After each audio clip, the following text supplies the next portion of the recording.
प्रतिशोध भी अपने में एक बड़ी भारी शक्ति होती है। हमें अपने इतिहास का प्रतिशोध लेना है। खास तौर पे जो हम पॉलिटिशियन से सुनते हैं ना, वो और चीज होती है।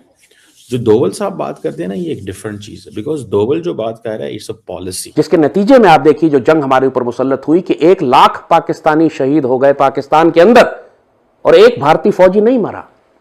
आपको क्रेडिट देना पड़ेगा कि अजीत कुमार डोवल ने और रॉ ने यकीनन पाकिस्तान को इस लो इंटेंसिटी कॉन्फ्लिक्ट में, इस इंसर्जेंसी में हमें बहुत तकलीफ पहुंचाई। ऐसी चालें जो कि अजीत कुमार डोवल पहले ही अपनी एक तकरीर के अंदर कह चुके हैं। हम सिर्फ खुशफहमी में रहे कि हमारी आईएसआई नंबर 1 एजेंसी है, पाकिस्तान को कुछ नहीं हो सकता, हम आखिरी खतरे तक लड़ेंगे। पाकिस्तान की दोबारा कुटाई भारत करेगा, यह लगभग तय माना जा रहा है।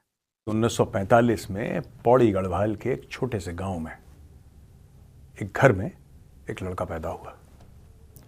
लोगों ने खुशियां मनाई, घर में बेटा पैदा हुआ है, और लोगों ने ये दुआएं भी करी, ये कामना भी करी, ये प्रार्थना भी करी कि आगे चल के वो लड़का देश का नाम रोशन करेगा। दोस्तों, वो छोटा सा लड़का बाद में जाके इंटेलिजेंस ब्यूरो का डायरेक्टर बना और आज की तारीख में वो भारत के नेशनल सिक्योरिटी एडवाइजर हैं। जी हां, मैं बात कर रहा हूं श्री अजीत डोवाल कीर्ति चक्र की।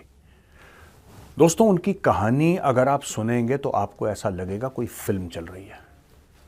आज मैं उनकी एक आध कहानी भी आपको सुनाऊंगा।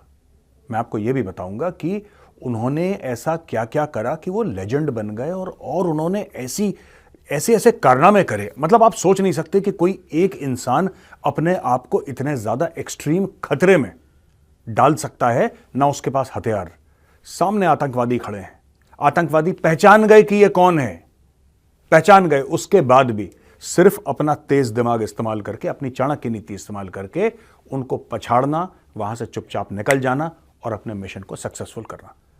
ये कहानी कुछ उस जेम्स बॉन्ड जैसी नहीं है जिसमें गोलियां चलती हैं और बम फूटते हैं। ये दिमाग की कहानी है दोस्तों, ये चेस की कहानी है, ये कहानी है शतरंज की। ये कहानी है एक ऐसे इंसान की जिसने अपना दिमाग इस्तेमाल करके हर समय, जिसको कहते हैं ना, भारत को गुड न्यूज दी, हर समय अच्छा समाचार दिया भारत को, और भारत की जीत का परचम हर समय लहराया। दोस्तों, 1968 बैच, केरला कार्डर आईपीएस ऑफिसर। कुछ ही साल के बाद इनको लगा कि नहीं, मुझे इंटेलिजेंस ब्यूरो जाना चाहिए, और जो टॉप के आईपीएस ऑफिसर थे उस जमाने में, वो इंटेलिजेंस ब्यूरो उनको ऑफर करता था कि आप आइए और आईबी ज्वाइन करिए।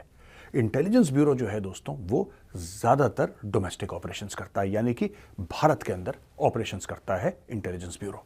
लेकिन कुछ उसके ऑपरेशंस बाहर भी होते हैं, और मैं आपको बताऊंगा कि कौन कौन से ऑपरेशंस में अजीत डोवाल साहब शामिल थे। आपको IC-814 की याद है दोस्तों? वो IC-814 जो मौलाना मसूद अजहर, जो जैश ए मोहम्मद का लीडर है, उसको छुड़ाने के लिए IC-814 को पाकिस्तानियों ने हाईजैक कर लिया था।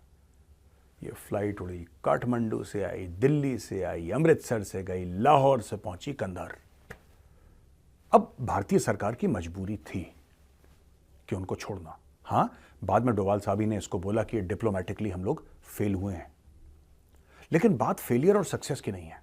आप सोचिए कि 150 से ज्यादा भारतीय एक जहाज में बैठे हैं, उस जहाज को घेर दिया तालिबान ने, और तालिबान के पीछे खड़ा है आईएसआई। उस सूरत में यहां से एक बहुत छोटी सी टीम जाती है जैश ए मोहम्मद के आतंकवादियों को साथ लेके अपने, और कंधार में उतरती है ये टीम। उस जमाने में श्री जसवंत सिंह जी, वो भी उस प्लेन में गए थे, और उस प्लेन में एक और बंदा गया था, चुपचाप बैठा कोने में, ना किसी से ज्यादा बातचीत, ना किसी से मिलना जुलना, चुपचाप सोच के क्या मेरा प्लान है, मुझे क्या करना है और किस तरीके से इस प्लान को संभव करना है। वो थे अजीत डोवाल। दोस्तों, फ्लाइट उतरती है कंधार में, और वहां पे सारे के सारे तालिबान वाले सराउंड कर लेते हैं, जो बड़ी बड़ी मशीन गनें लेकर और रॉकेट लेकर अपनी जीपों के ऊपर, और उनके पीछे कुछ सादी वर्दी में लोग खड़े हैं। वो कौन है?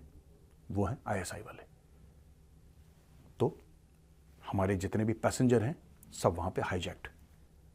एक पैसेंजर को आतंकवादी मार देते हैं। दूसरे जहाज में इंडियन टीम जाती है मौलाना मसूद अजहर को लेकर। अच्छा, इसकी बड़ी तनकीद करी गई, बड़े लोगों ने बोला क्यों करा, इंडिया झुक गया। नहीं, इंडिया क्या करता उस वक्त, आप बताइए क्या करते आप?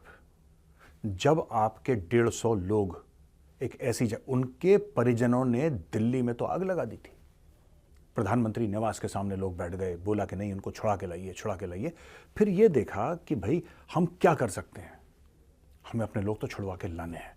और ये हर एक देश करता है दोस्तों, ये अमेरिका भी करता है, इजराइल भी करता है। आपको पता है कई साल पहले एक इजराइल का फौजी हमास ने पकड़ लिया था, सिर्फ एक। इजराइल ने उस एक फौजी को वापस लाने के लिए 1000 से ज्यादा, मैं दोबारा रिपीट कर रहा हूं, उस एक फौजी को छुड़ाने के लिए 1000 से ज्यादा फिलिस्तीनी छोड़ दिए जो जेल में थे, छोड़ दिए। उन्होंने बोला अपने भाई को नहीं छोड़ेंगे, चाहे उसके लिए कुछ भी हमें करना पड़े। दाम चुकाने वाली बात, आपको दाम चुकाना पड़ता है, कोई चीज मुफ्त में नहीं मिलती, दाम चुकाना पड़ता है। तो दोस्तों ये स्टोरी थी अजीत डोभाल साहब के ऑपरेशन की, किस तरीके से उन्होंने कन्विंस करा तालिबान को कि छोड़ दो। उनका यह कहना है कि अगर वहां पे आईएसआई और पाकिस्तानी आर्मी नहीं होती तो हम और भी कुछ अच्छा कर सकते थे, वहां पे और ज्यादा हमें सक्सेस मिल सकता था। ये सारा का सारा जो ऑपरेशन था IC-814 का, ये आईएसआई ने करवाया था तालिबान के थ्रू। दोस्तों 2026 में पाकिस्तान की दोबारा कुटाई भारत करेगा, यह लगभग तय माना जा रहा है। अमेरिकी थिंक टैंक से लेकर बड़े बड़े एस्ट्रोलॉजर, बड़े बड़े जानकार, हर एंगल से आप देखिएगा सब यही दावा कर रहे हैं। लेकिन भारत पाकिस्तान युद्ध होगा, इसको लेकर क्या बड़ी खबर आ गई इस वीडियो में आज आपको बताऊंगा। अजीत डोभाल राष्ट्रीय सुरक्षा सलाहकार, उन्होंने कुछ कहा है और इस वीडियो में आपको देखना चाहिए कि उन्होंने किस तरह के संकेत दिए हैं। और साथ ही मैं आपको यह भी बताऊंगा कि मसूद अजहर का एक बयान आ गया है, एक उसका ऑडियो क्लिप आ गया है जिसमें जो वो कह रहा है वो भी ये बता रहा है कि भारत पाकिस्तान का युद्ध बहुत जल्द होगा। कैसे, क्यों, इस वीडियो को अंत तक देखिएगा, लेकिन आपकी राय जरूर दीजिएगा कि 2026 में आपको कब तक लगता है कि भारत और पाकिस्तान का युद्ध शुरू होगा।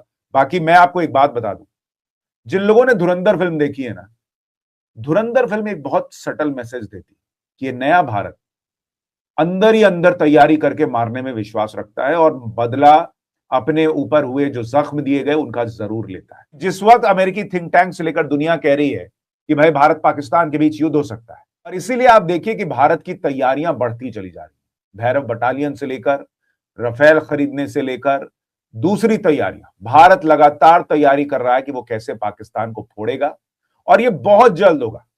क्योंकि कुछ ऐसे पशु होते हैं जिनकी दुम सीधी नहीं होती, तो पाकिस्तान वैसा ही है।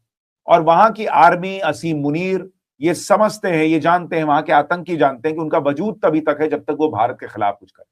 उनके अंदर जहर ही इतना भरा है कि वो कुछ भी कर लें, वो जहर निकलेगा ही निकलेगा। और इसीलिए आप देखिए कि भारतीय सेना लगातार तैयारी करती चली जा रही है।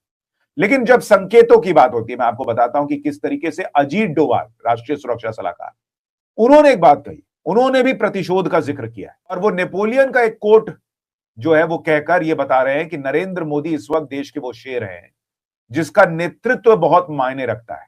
सुनिए आप कि किस तरीके से अजीत डोभाल ने बताया है कि ये नेतृत्व कितना जरूरी है देश के लिए, और इसी नेतृत्व में पाकिस्तान ठोका जाएगा। तो पाकिस्तान को यह पता है कि भारत का हर सैनिक शेर है, इसमें तो कोई दो राय नहीं, लेकिन नेतृत्व भेड़ वाला रहा, इसलिए 26/11 जैसा हमला होने के बाद भी भारत चुप बैठ गया।